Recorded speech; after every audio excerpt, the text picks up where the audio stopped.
Salut à tous, bienvenue pour l'épisode 50 avec l'équipe Lotto Soudal.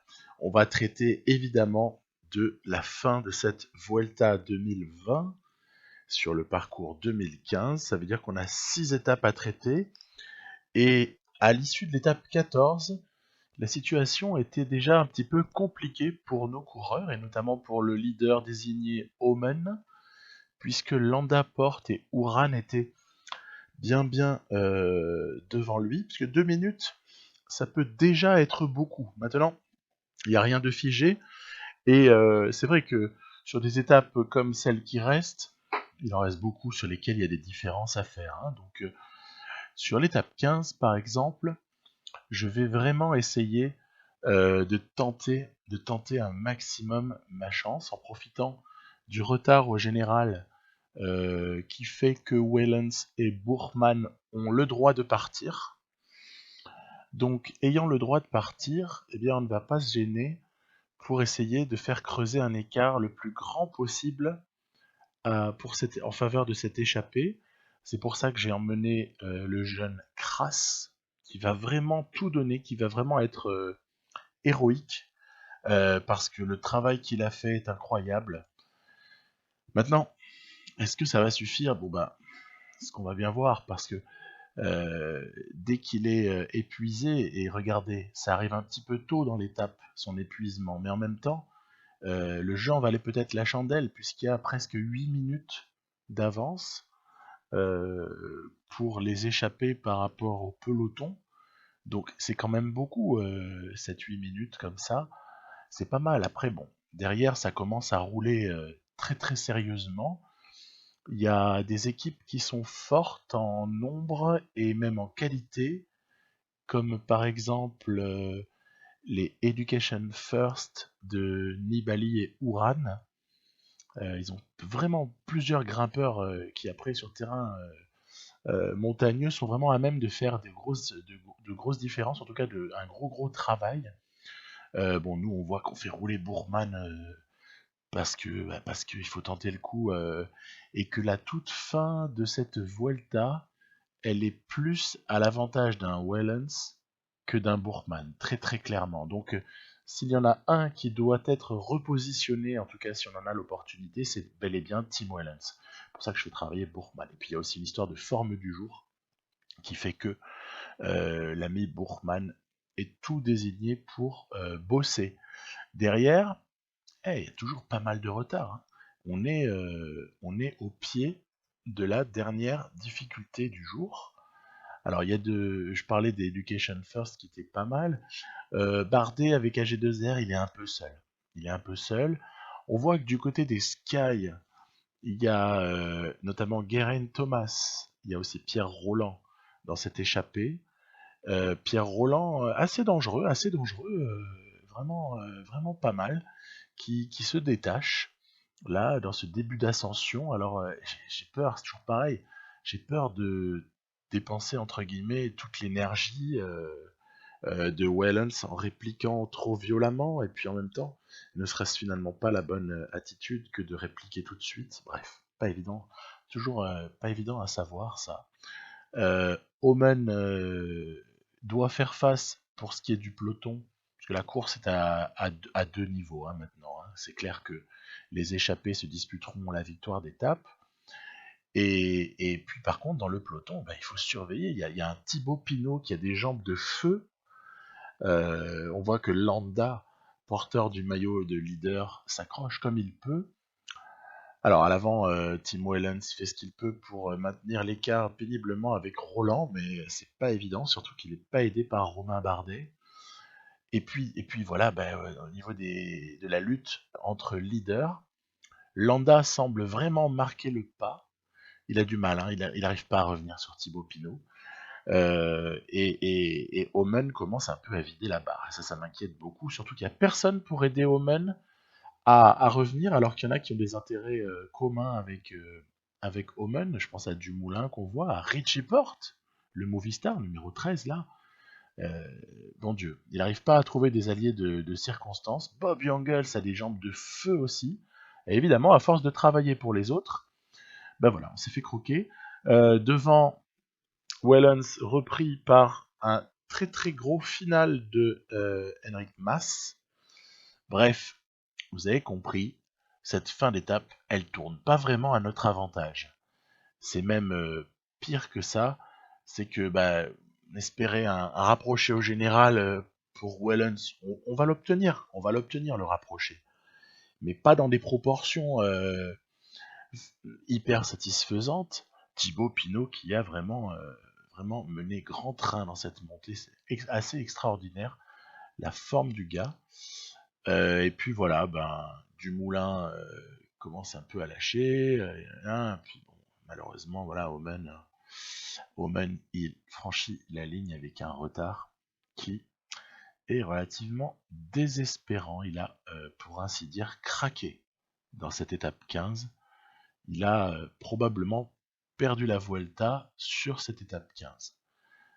Même si, en apparence, le retard n'est pas énorme, mais c'est l'impression qui est plus forte quasiment que la réalité des chiffres. Dans l'impression, on ne sait pas comment Omen peut faire pour lutter, hein, j'en parlais dans la fin de l'épisode précédent, contre des gars qui pourtant ont des notes similaires, vraiment similaires, hein. Il n'y a pas de grosse différence, voilà. Du coup, Tim Holland s'est rapproché à quelques 6 minutes 30, ouais, voilà. On passe à l'étape 16 donc. Je vais envoyer De Martino à l'avant, hein, puisqu'on a déjà eu du succès. Alors, elle est belle, hein, cette étape 16. Qu'est-ce que c'est? Qu'est-ce qu'elle est belle? Qu'est-ce qu'elle est... Déjà, elle est relativement longue. Et puis, en plus, il y a des enchaînements de difficultés avec des pourcentages qui sont très très forts. Bref, c'est pas évident à négocier. Donc, a priori, je reste un peu sur la défensive avec les leaders. Même si, bon, je vais un peu rouler Matthews parce que voilà, il fallait un peu participer. Je voulais cette fois-ci pas que l'échapper, puisque je n'ai, à mon avis, pas quelqu'un qui est susceptible de vraiment se mêler à la victoire. Je voulais pas que l'échappée prenne trop de champ. Et on voit qu'à l'arrière, d'ailleurs, il y a eu une chute assez massive. Une chute massive dont finalement très peu sortent indemnes. Alors il y a Wellens quand même qui est passé à travers. Il y a également Dan Martin, il y a Richie Porte. Bon voilà, il y en a quelques-uns. Et puis bon, après grosso modo, on va pas non plus, on est trop loin de l'arrivée pour se dire ouais on roule à bloc et tout ça. Bon, bref, beaucoup de chutes hein, sur cette Vuelta, vraiment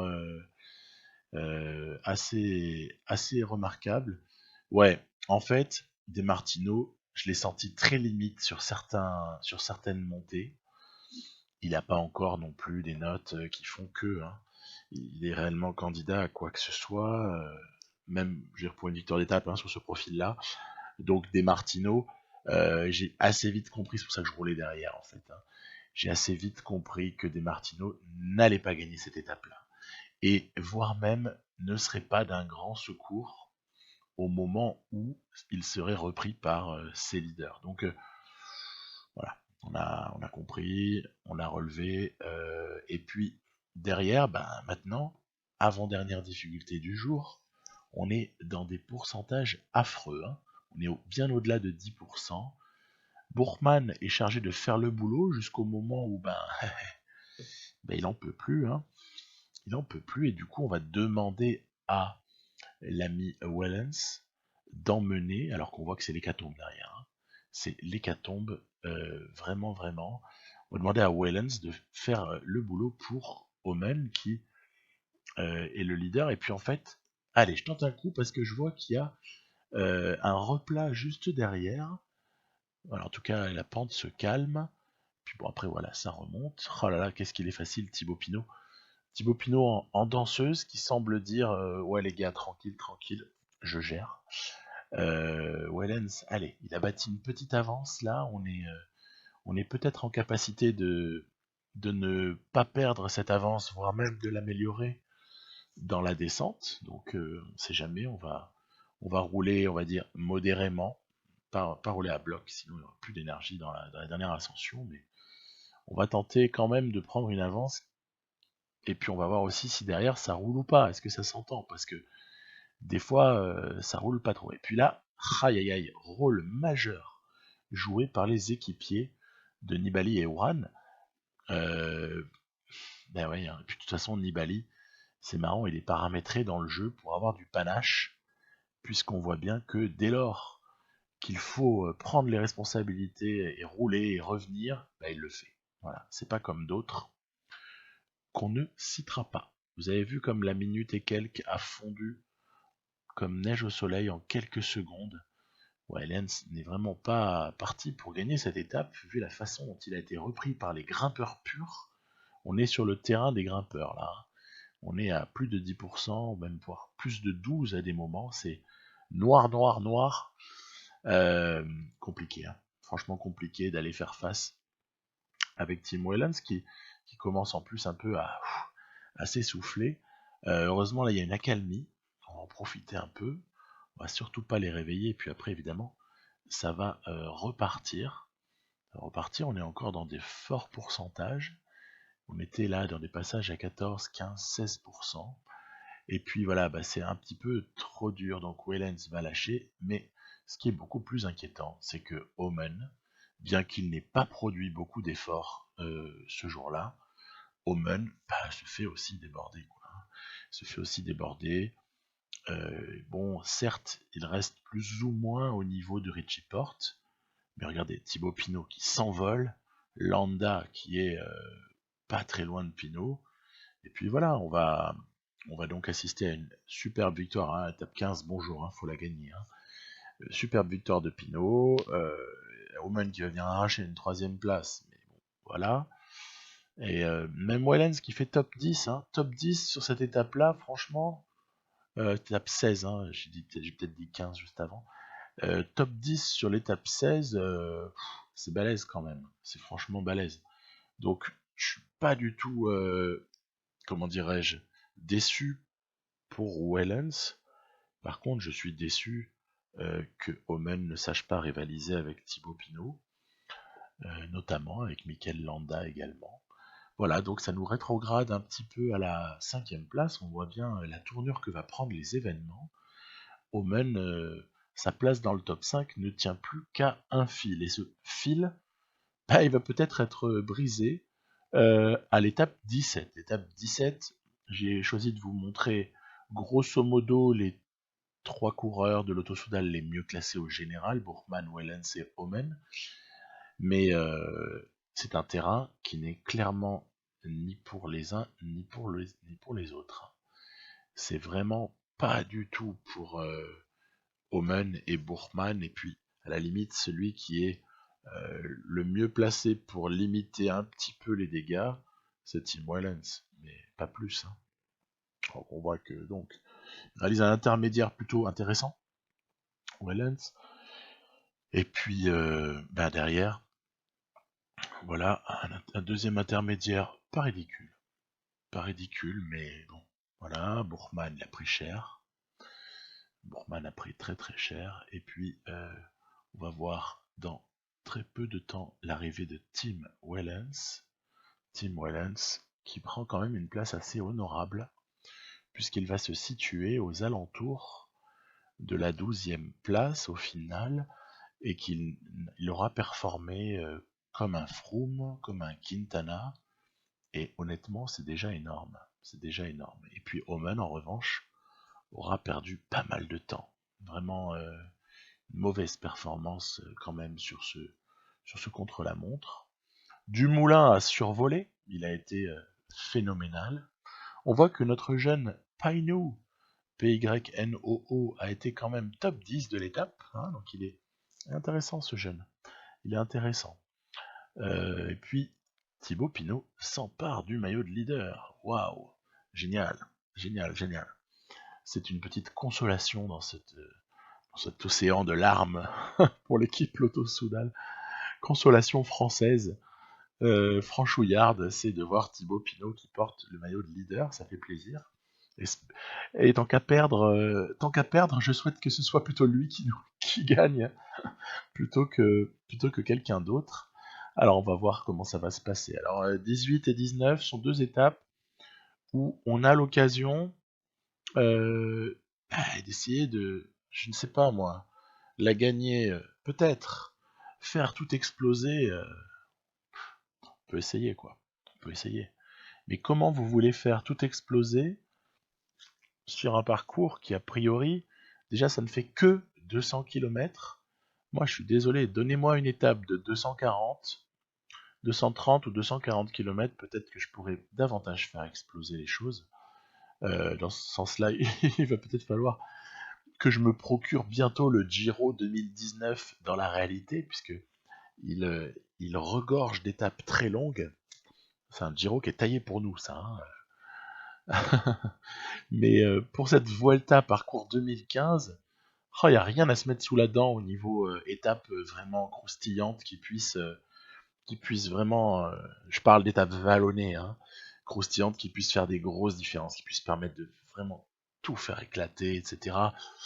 Voilà. Donc, bon, je l'ai assez dit. Ce parcours, au final, ne m'aura pas du tout plu, mais vraiment, hein, vraiment pas du tout plu. Je ne rejouerai plus jamais ce parcours 2015 de la Vuelta. Bref, on va quand même essayer de tirer notre épingle du jeu. On va pas en rester là. Donc, étant donné que je suis très très déçu par Omen, sur ces étapes-là, je vais lui faire jouer un rôle d'équipier. En tout cas d'équipier de luxe, hein, puisqu'il reste quand même un petit peu protégé, hein, vous avez vu. Il rentre en scène sur la toute fin de la dernière difficulté du jour, et puis on va miser sur Tim Wellens pour essayer d'aller nous glaner peut-être quelque chose.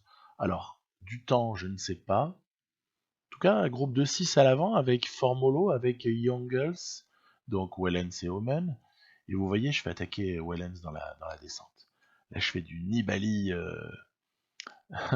On arrive en plus dans notre saison, là, pas très loin du Tour de Lombardie. Hein. Bon, j'ai fait du Nibali qui attaque dans une descente.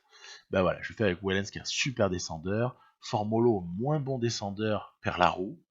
Et il y a un petit écart qui se creuse. Thibaut Pinot, il est là, lui, hein, il est calé. Hein, il a l'air vraiment fort. Hein.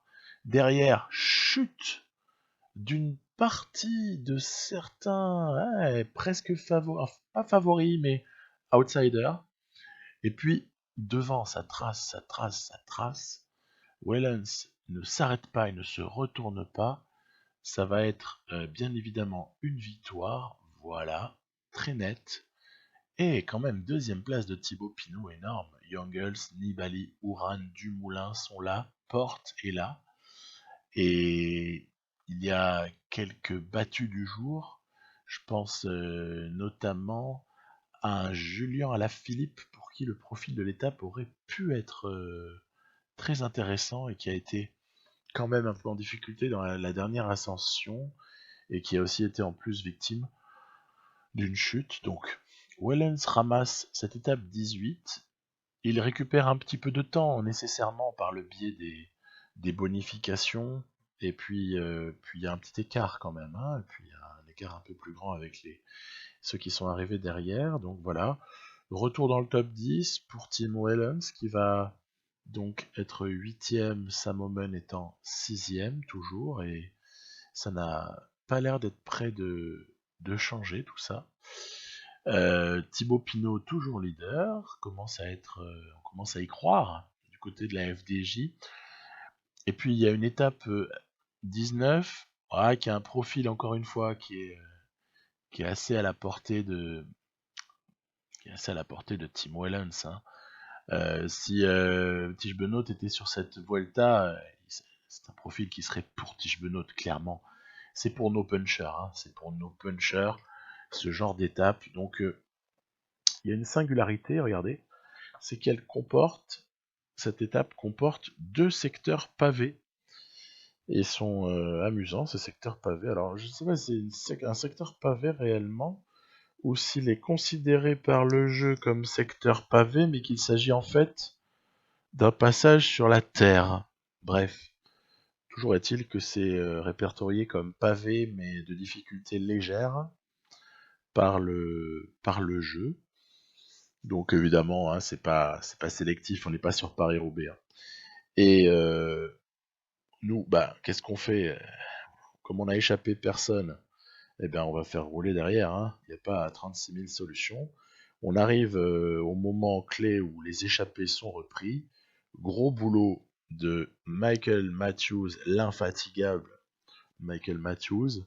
On voit que bah, il n'y a plus que Omen qui peut faire le taf pour essayer d'emmener Waylands le plus loin possible. On est un peu sur le même logiciel que l'étape 18 en fait, hein. On est sur un Team Waylands qui termine cette Vuelta en grande bourre. Un Omen qui est sous pic de forme mais qui n'a jamais le bonheur du plus 4 ou du plus 5 ou presque jamais. Plus 5 je l'ai jamais eu, hein, mais par contre plus 4 je l'ai dû avoir une ou deux fois. Vraiment pas très très satisfaisant ça non plus. Et même quand il avait le maillot, il n'avait même pas un bonus phénoménal. Alors qu'il a été leader de cette Vuelta Omen pendant 3 jours, hein. Donc c'est quand même pas ridicule. Et évidemment, gros classique, grosse attaque de Wellens avant le sommet. On va être accompagné de Bob Jungels. On voit que derrière, voilà, Nibali, fidèle à, fidèle à son panache, fidèle à sa légende, fait le boulot, hein, voilà. Voilà un qui se cache pas. Il fait le boulot, mais ça va pas suffire parce que Wellens, ça roule très très fort et Jungels en plus prend les relais. Donc voilà, vous voyez, il a fini par s'épuiser, le pauvre Nibali. Tactiquement, on n'a absolument pas le droit d'intervenir avec Omen, ça va sans dire. Même si Jungels est en train de faire une petite différence sur Omen, qui n'est pas tout à fait à notre avantage. Bref, il n'y en a qu'un seul qui a réussi à sortir du groupe de poursuivants, c'est Kruijswijk.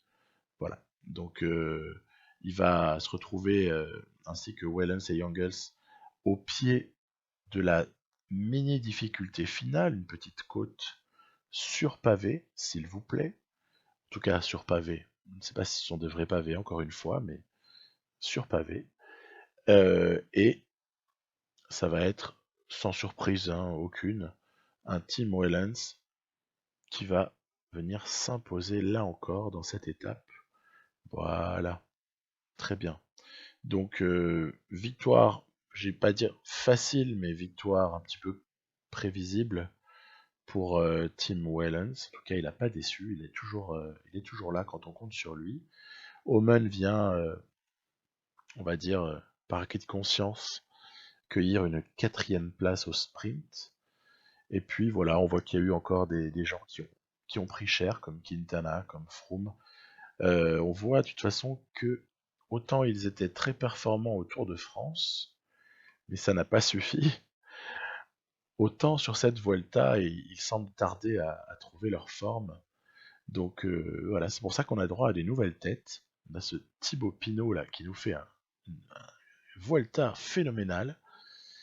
Et puis voilà, on est toujours 7 et 8 hein, avec Oman et Wellens. Bon, qu'est-ce qui va bien se passer à l'étape 20? Alors, vous connaissez, j'ai compris que j'ai perdu. En tout cas, bon, voilà, que Oman n'a pas gagné. On va se donner des objectifs. Premier objectif, déjà, essayer d'obtenir le maillot vert pour Tim Wellens, puisqu'il ne lui manque que 3 petits points pour dépasser Thibaut Pinot. Donc, sur un tel profil d'étape, c'est largement faisable. Donc, pour schématiser, 3 petits points, ça veut juste dire que faut terminer devant lui au sprint, mais à une place raisonnable, quoi. Hein, raisonnable. Une très bonne place. Donc, on va s'y atteler. On va essayer vraiment de mettre le feu dans cette étape. J'ai d'abord choisi d'échapper Matthews, Bourman, mais en fait, le pauvre Matthews va chuter une première fois. C'est ce qu'on vient de voir. Et du coup, Bourman se retrouve à l'avant, mais je n'ose pas tellement participer parce que j'aimerais bien faire revenir Michael Matthews. Vous avez compris que je réserve Omen et Wellens pour le final, hein, plutôt. Bon, bah malheureusement, Matthews a rechuté. Donc à chaque fois, il perd un groupe. Il se retrouve maintenant dans le peloton. Formidable. Et puis je vais tenter une attaque avec Omen, parce que je me dis, allez, il y a quelques possibilités là, et qui sait, après tout, Bourman l'a fait sur le Giro 2019 hein, dans notre partie. Euh, Pourquoi est-ce que Omen ne le ferait pas? J'ai réussi aussi après avec Nibali, avec Leander Moragazzi, alors qu'on voit une super scène là, magnifique, j'adore me faire bloquer, ventouser comme ça. Euh, Nibali avait réalisé pardon, sur cette fin de Giro, épisode 9 là, que je vous ai présenté l'autre jour, une fin juste exceptionnelle, où carrément là, tout avait explosé. Pourquoi, diable, est-ce qu'avec le dénommé Omen, on n'est pas capable de réaliser le quart de la moitié de ce genre d'exploit? On ne peut rien faire avec ce type. Donc, pourtant aujourd'hui, vous voyez, juste avant, je me plaignais relativement. Aujourd'hui, il a plus 5. Donc, bon, ben, est-ce que plus 5 va permettre de créer des différences? On l'a vu, quand il s'échappe, le moindre équipier de Education First, bon, moindre équipier, attention, hein, c'est du Carty, c'est du Menges, attention, ça grimpe, hein, mais on n'arrive pas à les distancer. On n'arrive pas, donc bon, j'en ai un petit peu marre, je pars avec Wellens. Et puis alors là, phénoménal, grand moment de cyclisme. Qui est-ce qui roule sur Wellens? Un pauvre type qui n'a rien à espérer, Quintana. Ok, il est sympa. Il ramène l'Education First, il ramène Thibaut Pinot, il ramène Landa, il ramène Porte. Voilà, bon, pas de commentaires. Donc, ben, on va essayer quand même de tirer parti de cette malchance relative. L'avantage hein, dans les descentes, c'est qu'avec les coureurs qu'on a là à l'avant, il y a moyen de reprendre énormément de barres. Alors évidemment, je vais demander à l'ami Omen de rouler comme un équipier qu'il sera à l'avenir, puisque je ne le désignerai plus jamais comme leader sur quoi que ce soit. Donc il va agir comme un équipier et il va essayer d'emmener Wellens de la meilleure manière qui soit. Après on va voir hein, s'il y a moyen éventuellement de lui laisser la victoire tout de même, histoire que sa Vuelta ne soit pas un fiasco total. Voilà, bon on est pas mal, on a attaqué dans la descente, ça s'est plutôt pas trop mal passé, on va faire 1 et 2. Allez, victoire de Omen, petite,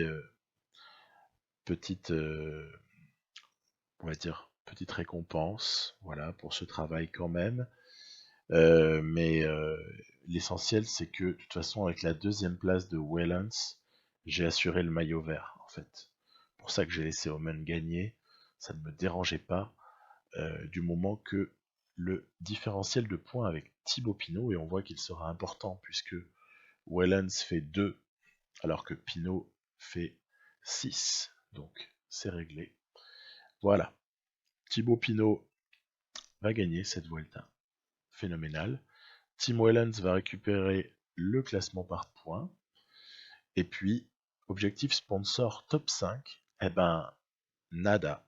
Voilà. Il va rien y avoir. On n'est même pas top 5, on est 6 et 7. Donc, ben, c'est comme ça, hein. Après, pas de... Je vais pas non plus pleurer, hein. Il y a des choses moins... Il y a des choses plus graves, et puis surtout avec tout ce qu'on a déjà eu avant, et puis tout ce qu'on aura sûrement après. Incroyable chute dans cette 21e étape. Qui a dit qu'il ne se passait rien lors des 21e étapes? Chute notamment de Pinot, mais aussi de plein d'autres leaders, etc. du classement général. Alors évidemment, vous connaissez, si je peux rouler, je vais pas me gêner. Je fais rouler tout le monde à l'avant, mais ça va pas suffire. Ça va pas suffire. Ah, c'était pour le clin d'œil. Ouais, regardez les FDJ qui s'emploient pour essayer de ramener Thibaut Pinot. Voilà, il y en avait d'autres hein, qui étaient lâchés, pas mal d'équipiers aussi, donc ça avait quand même de grandes chances de revenir et rester 30 km, c'est beaucoup 30 km. Alors du coup, on va se satisfaire d'essayer de préparer un sprint. Allez, j'ai envie d'emmener Wellens là aussi, parce que ça peut être rigolo. Voilà Philippe qui est pas loin de l'emporter. Et puis qui est-ce qui revient de super loin, alors qu'il y avait Tony Galopin qui pouvait gagner cette étape. Eh ben ouais, le sprinter de Sunweb, j'ai nommé Phil Bauhaus. Voilà, donc ben voilà qui termine cette Vuelta. Une victoire par finalement bah, le meilleur sprinter du plateau. Bah, quelque part, c'est hyper logique. Voilà, et puis on a, on a un petit peu, nous, de notre côté, satisfaction parce que au général, bah, on va prendre quand même une place honorable, une place pour Wellens qui est cool, 7ème, ça va, un maillot vert, 2 victoires d'étape. Après, il y en a aussi 2 pour Matthews, il y en a une pour Demartino, il y en a une pour Roman. Bon, allez, on va dire que ça va. Maillot blanc aussi, hein, pour Roman, il en a déjà eu quelques-uns dans sa carrière, chez Lotto Soudal en tout cas. Et voilà, donc, victoire française, énorme Thibaut Pinot. Bah honnêtement, c'est tout le mal que je lui souhaite, hein, de remporter un jour un tour comme celui-là. Donc bravo, bravo. Et puis voilà, quelques petites conclusions pour nous. J'en ai déjà touché un mot. Je ne donnerai plus jamais le statut de leader à Omen. Plus jamais, ça veut dire en 2021, parce que vous vous doutez bien que je ne vais certainement pas le resigner pour la suite après 2021. Donc c'est terminé. Omen, on a vu. Il y a eu Tirreno Adriatico, fiasco. Il y a eu plutôt une participation sympathique quand même sur le Giro, il faut lui rendre hommage, mais en tant qu'équipier. Hein. Après Dauphiné, chou blanc, et Vuelta, chou blanc. Donc, ok, j'ai pigé, ça va, merci. D'autant plus que la Vuelta précédente, l'année d'avant, certes, il était tombé sur un super Froome et un bombardé, mais il avait aussi échoué. Donc voilà, on tolère pas l'échec chez Lotto Soudal. Non, je plaisante. Je vous dis à très très bientôt. On a des championnats du monde plutôt réjouissants qui se profilent à l'horizon, ainsi qu'un Tour de Lombardie, qui est une de mes courses favorites. Le championnat du monde, pour sa part, sera sur le parcours, je vous rappelle, le parcours de Florence. Florence, en Italie, 2013. Bye bye.